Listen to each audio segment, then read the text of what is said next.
Well, welcome everyone to the Owensboro Board of Commissioners regular meeting, February the 4th, 2020. At this time, I'll ask our City Clerk, Beth Cecil, to please call the roll. Commissioner Jeff Sanford, Here. Commissioner Larry Conder, Here. Mayor Tom Watson, Here. Mayor Pro Tem Larry Magliner, Here. Commissioner Pam Smithwright. Here. Thank you. Right now, if we'd ask you to please stand for the invocation and the pledge, Commissioner Conder. Thank you, Mayor. If everyone could please bow your heads and pray with us. Pray with me. Dear Lord, we thank you for this day. We thank you for our city and the blessings you give upon us. For all of our first responders, those that are here and those that are not. Bless them and keep them and come home safe, all of us. Watch over all we do. Bless our minds. Bless our hearts and our souls, that we remember to do your will, not only today, but every day. Amen. Amen. Now the pledge. Pledge allegiance to the flag of the United States of America and to the republic for which it stands, one nation, under God, indivisible, with liberty and justice for all.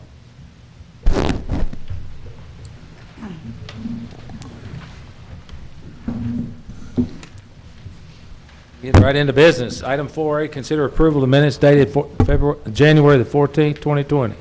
I'll make a motion to approve. Could I please have a second? Second. Any discussion on the minutes? Hearing none, all in favor indicate by saying aye. Aye. All opposed, motion carries. Thank you. Item 4B, I would like for you to consider these board appointments, please. The Senior Community Center of Owensboro and Davis County, formerly the Monday Center, appoint Melinda Cornell to a 3-year term, 1/1/2020 to 12/31/2022.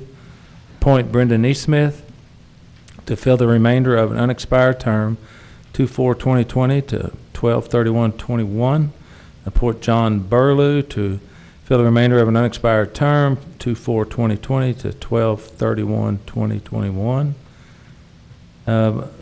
Board of Ethics reappoint Sean Land as a joint city-county appointment to the 3-year term of 3/1/2020, 3/1/23.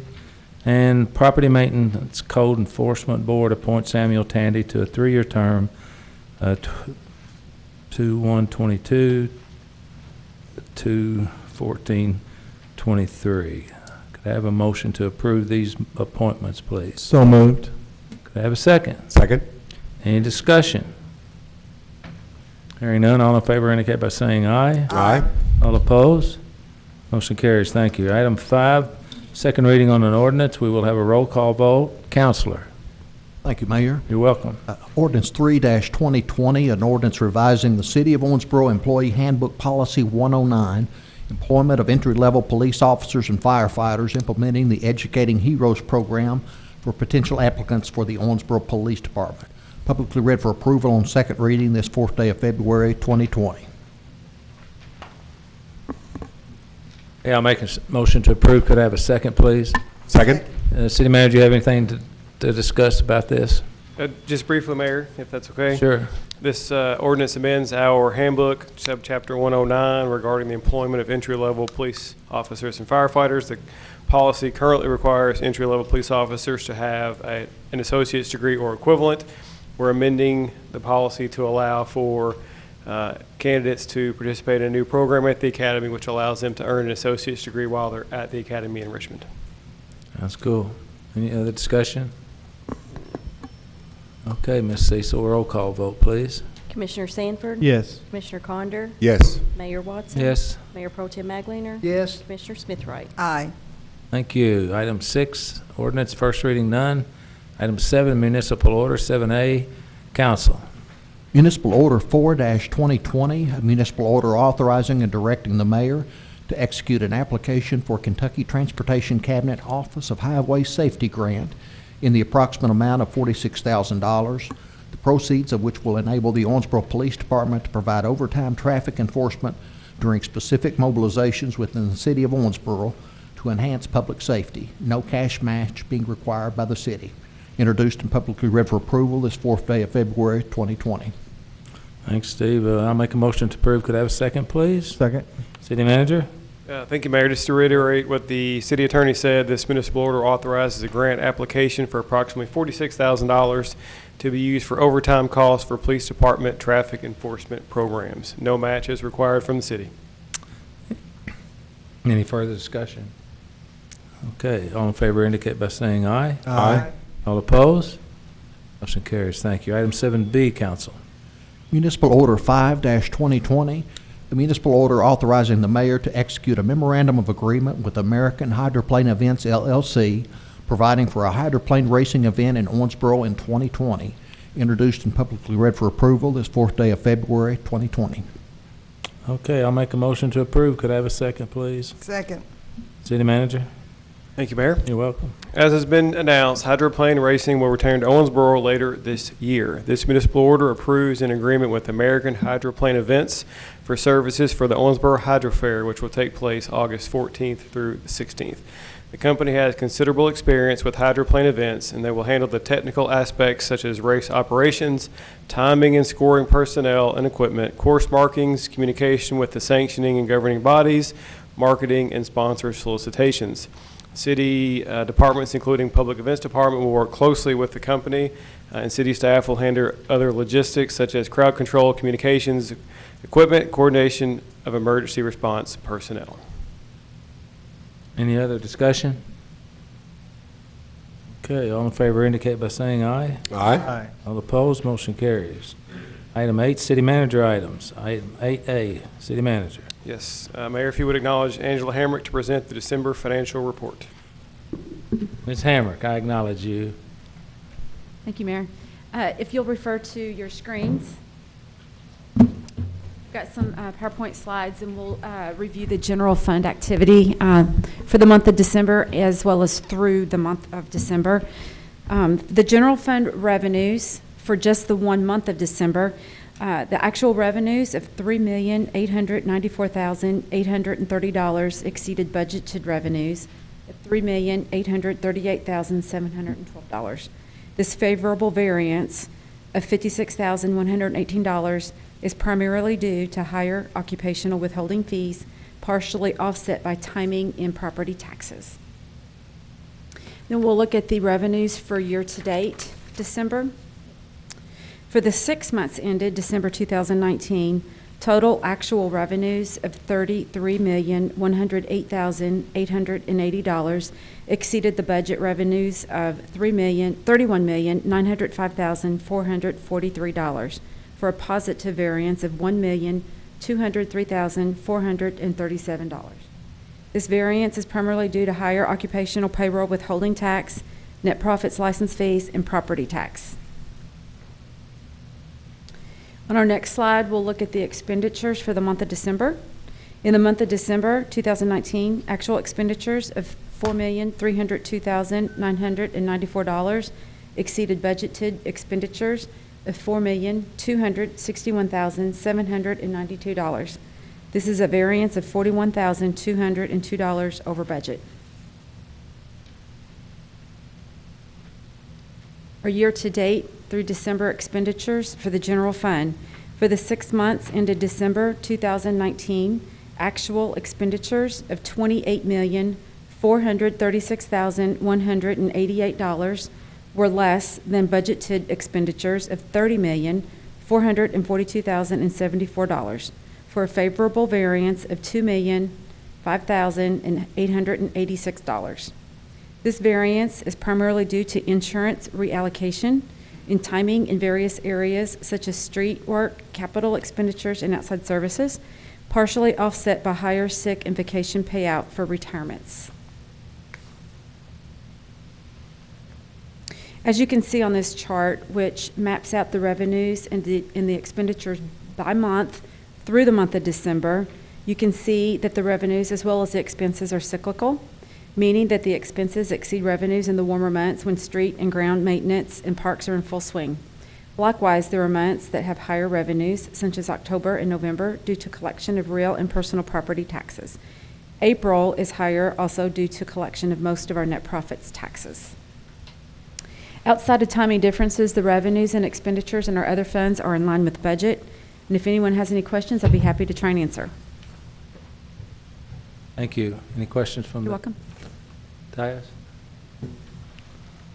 Huh? Good to go. All right, then.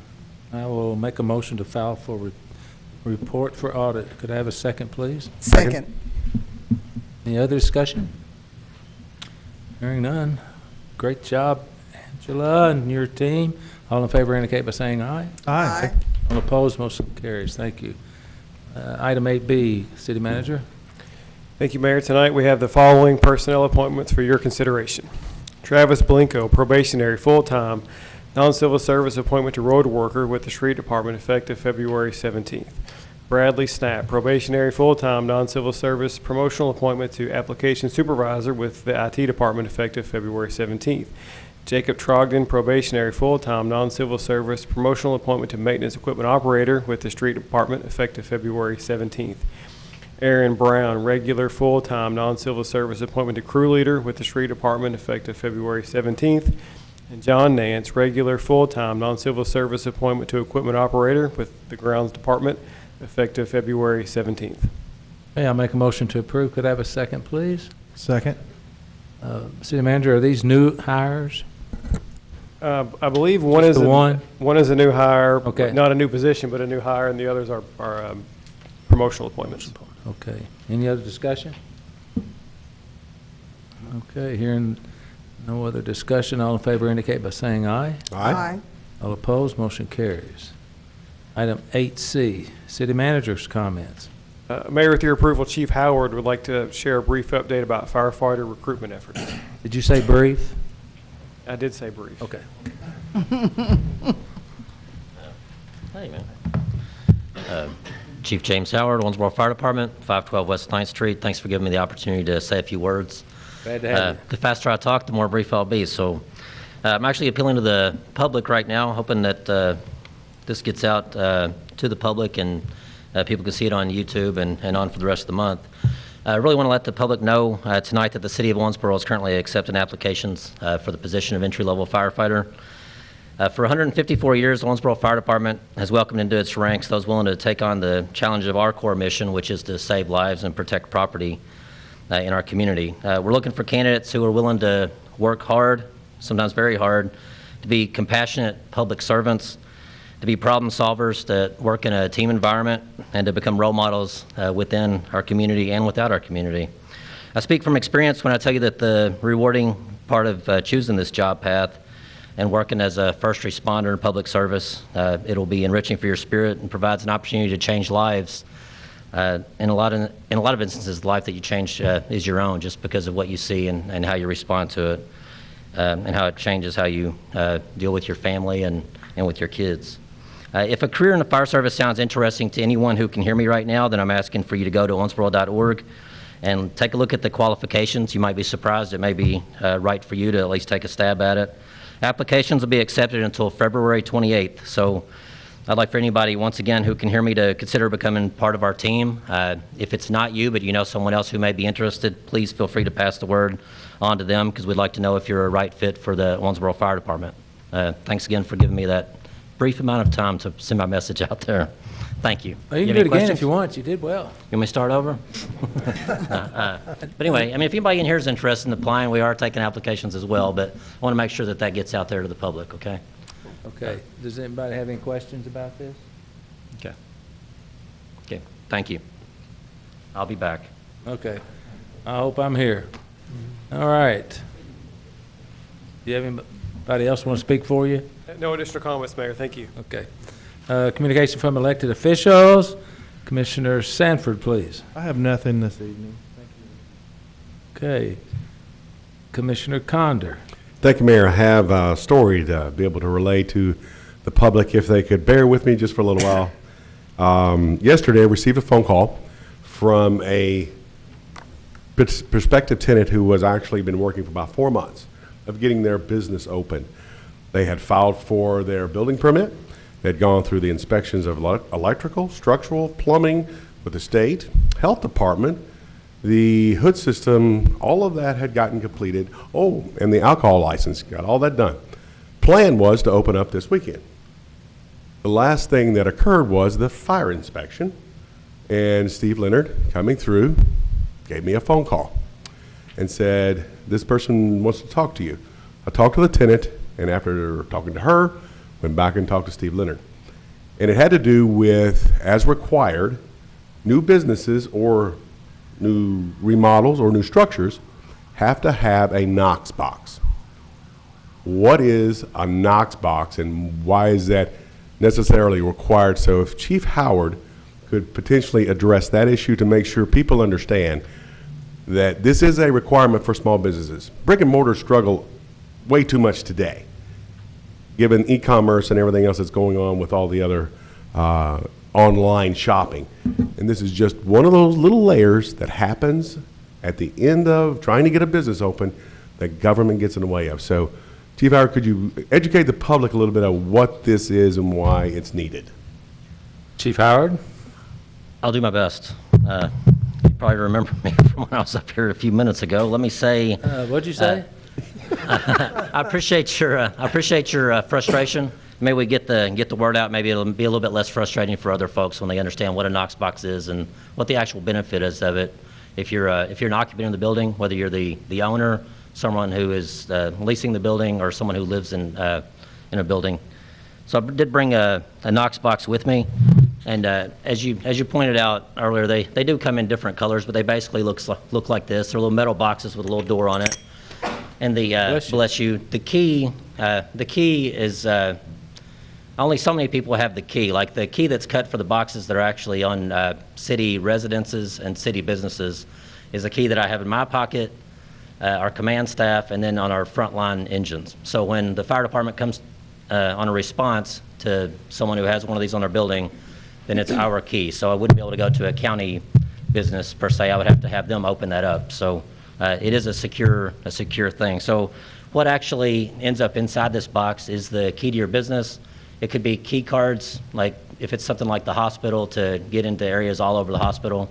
Could be a master key. It could be just a key. If it's a place that's 24 hours, it may be a key into a maintenance room or utility room, or something that there's just not somebody there around the clock that's able to let you have access to that. So it's actually tremendously beneficial to us because it gives us all hours access to your business or to a multifamily dwelling. They're not required in the code for single family dwellings, so you wouldn't necessarily have these on your house, although you do have the option of doing that. So it is as far as the reason, as far as how it's mandated, in the city ordinances, we have adopted the current edition of the Kentucky Standards of Safety, which is the Fire Prevention Code, and it references Kentucky Administrative Code 1060. Actually, it goes into NFPA 1, which is actually the latest version the State Fire Marshal recognizes 2012. So, like, we have all that information if anybody needs it. But basically, the benefit of it is that we roll up, like I said, no matter what time it is. Obviously, if there's smoke coming out of the building or somebody screaming or whatever, we'll break whatever we have to. If you have a door that's 200 years old and it's priceless, there's no way to replace it, we're getting to the other side of it if we have to break it. But I'll give you a common example. If we go to Lee Manor, they have an alarm system where you don't always know when the alarm comes out which room that the actual alarm is coming from, and the way that the building is made, you're not necessarily going to see smoke coming out of a window or in any other part of the building because of the way it's compartmentalized. So we have to get into the office. We can get into the office any time of day or night because they do have a Knox box on a post just outside the door at that particular place. So when do you have to get these things? Anytime you have a new business, because it is the code. And really, ideally, you would have known that earlier in the process. So this will say I understand that it's frustrating if you don't know, but maybe more people will know after this. If you have a new business, if you have a change of occupancy, if you do any kind of renovation, even if it's not actually a different type of occupancy, then that's whenever you would have to have this to actually have your occupancy be active. If you're in the city, like there's a lot of annexation that's gone on. I'm sure there'll be more in the future. If you're in the county and you want to be annexed into the city, guess what? I can't get into your Knox box, so you'll have to order a new Knox box, and I know that's not favorable. Once again, you're in the business to make money, and if you're spending money on this, then it cuts into your profits. But I do have a price list. Like Typically, these things cost about $300 or $400. They can cost a whole lot more than that because there are different features that you can get on them. You can get them flush mounted. You can get them in different varieties, but it's basically the same look and it has the same purpose.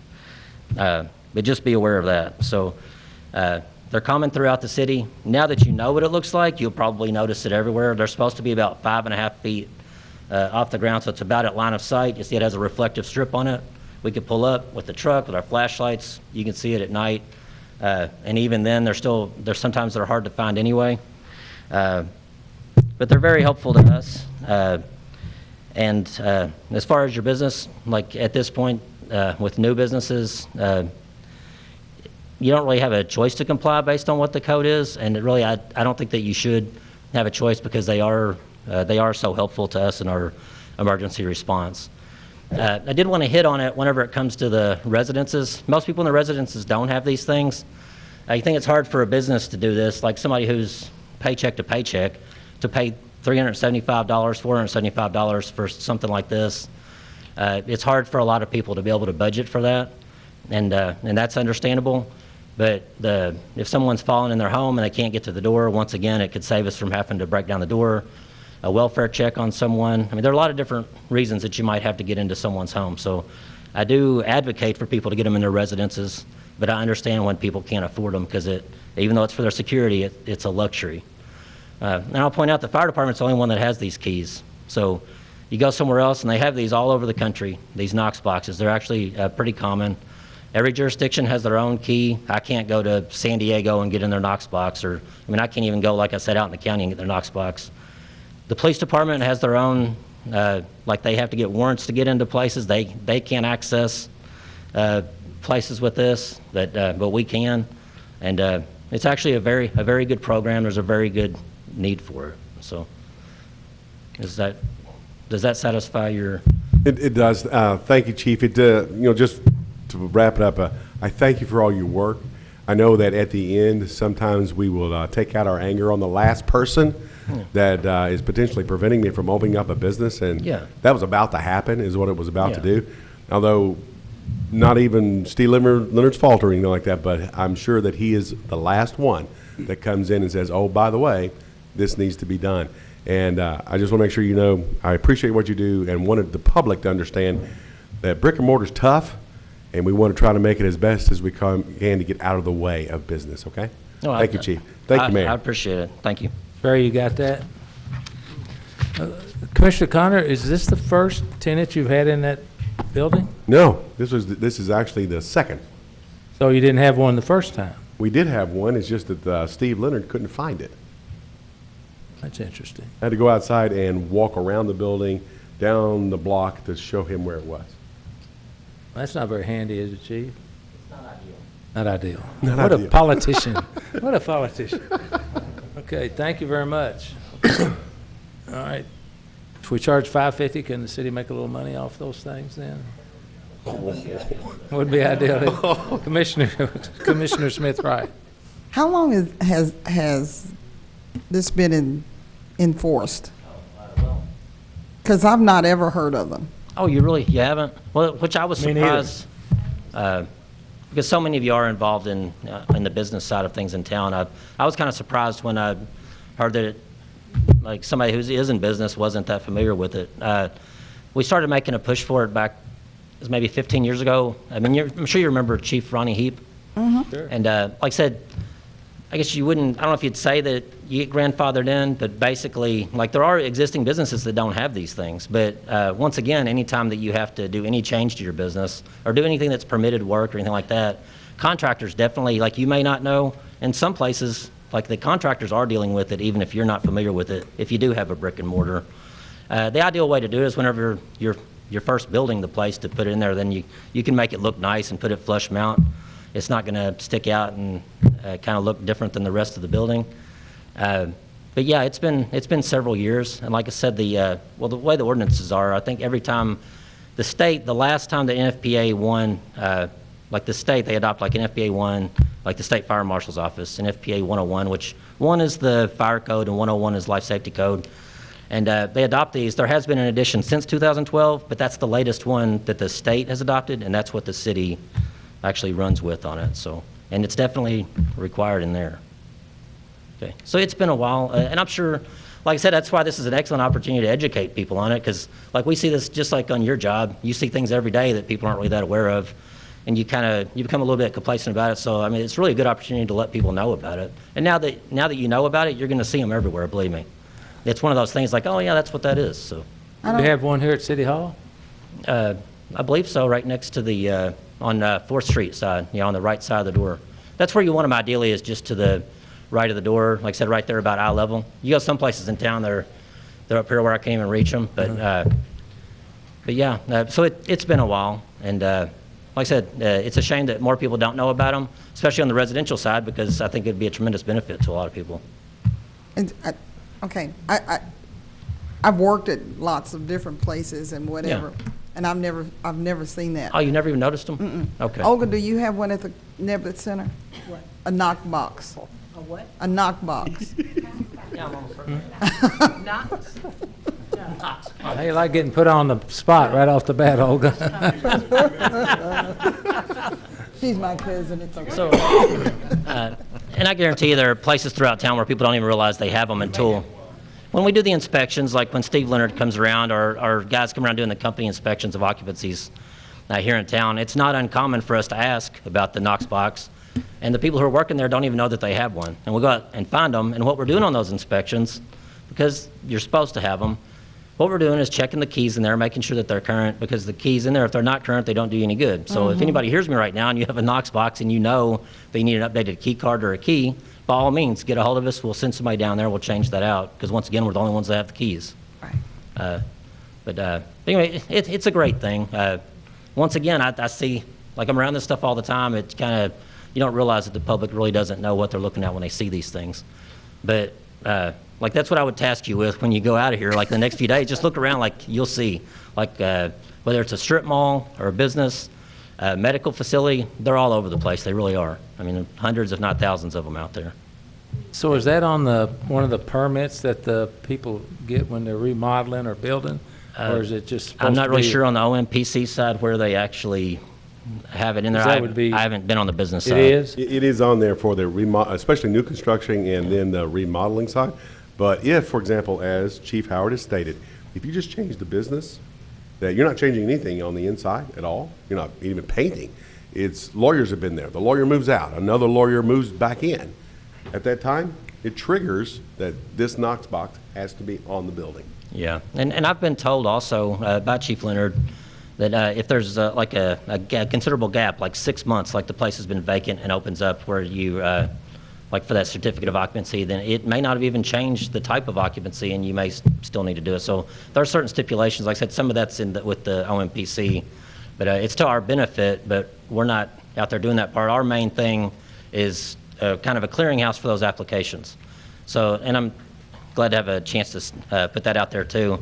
Actually, whenever people want these things, whether it's residential or commercial, and they're keyed to the keys that we have with the locks, then you come in, you can fill out a paper application, we can send it up there, or you can get online and do it, and the verification has to go through our department, so Chief Leonard has to look at it. If it's a place that's been annexed recently, then he has to check it out and make sure that it's actually a place that we're actually going to respond to, because we don't need to have a key to a place that's not in our jurisdiction. That's a really important point.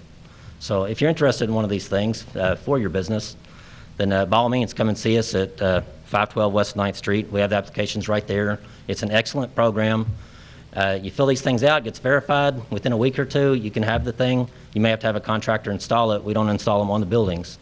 But, I mean, you never know when it's going to save you a little bit of money. Because let's say it's $375, $475. Most doors on commercial buildings cost more than that to replace. So it's about the key, so if you move, you can take it with you. yeah, but whoever moves in will have to get another one. That's what I mean. Yeah. You don't have to buy another one at the new spot. No, but whoever is going to move into that one, like, typically that wouldn't be the case. I'll say that. That Okay, once again wouldn't just be check. ideal. Trying to save money. Yeah, but you would Somebody- want to take your keys out of it if the next person's going to have different locks on the doors. So they need to be updated. Anybody else? You number one? Commissioner Smith, right. So are you saying that if I moved, I leave that box there, and somebody else moves in, they can use that box, but I paid for it. No, what the mayor's throwing out there is the same scenario. I guess it belongs to you. Just like any other contract like if you sell your house, you don't have to leave your kitchen island or whatever. I mean, if it belongs to you, I guess you could take it with you. Just saying, like, whoever moved in there, if they move into the business, like if it is a I brick can and mortar. charge them for that box. Well, I mean, I guess you'd have to work that out in your That's contract. why you got lawyers, right, Steve? Yeah. I would But yeah, think of but it like a they would mailbox. need You one. wouldn't They take would your then need one when they open their business. City manager said, Yeah. just think of it like your mailbox. Right, I mean, you could take it, but Yeah. you probably wouldn't. No, but Yeah. what I'm saying is, if I've got to pay $350 for the box and then have a contractor to mount it or put it on there, whatever that's going to cost some money. Yeah. And then if I'm going to leave, I'm going to add that into the price of, if I'm selling the business or whatever, I'm going to add it into the price of that. That's Yeah. an expense. I think that'd be perfectly understandable. Yeah. Moving right along. Thank you, Chief. Thank you. I appreciate Thank your you, Chief. curiosity. Thank you, Mayor. Yeah, you're welcome. Okay, I'm going to skip you, Commissioner Smith, right, so you can Good, catch I your don't have breath. anything else to say You don't- anyway. Pro Tem? Thank you, Mayor. I'd like to mention this weekend, there's going to be a boat show at the convention center, and it's free, and there will be 2 of the hydroplanes on display that you'll see on the hydro fair running this summer. So you might want to come out and check it out. Thank you. Commissioner Smith, right? I'm done. You done?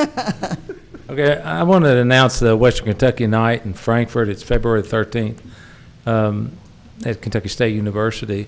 And it's a good way for Western Kentucky people to get in front of our state legislators, because for some reason, a lot of those folks east of Elizabethtown have a hard time realizing that Owensboro and Western Kentucky is in Kentucky.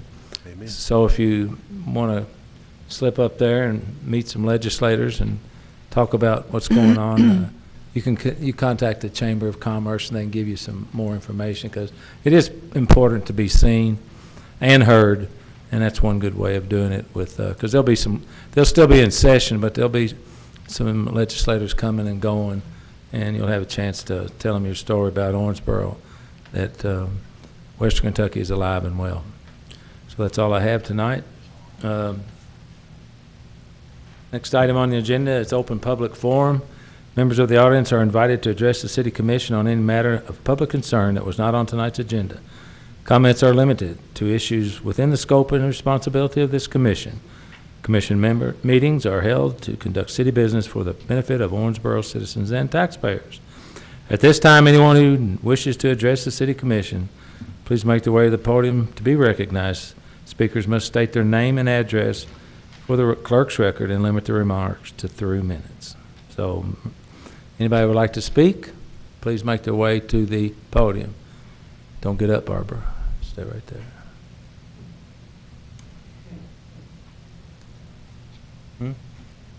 Okay. All right, well, I'd like to make a motion to adjourn this fantastic Knox meeting we had tonight. Could I have a second, please? Second. Okay, all in favor indicate by saying aye. Aye. All opposed? We are adjourned.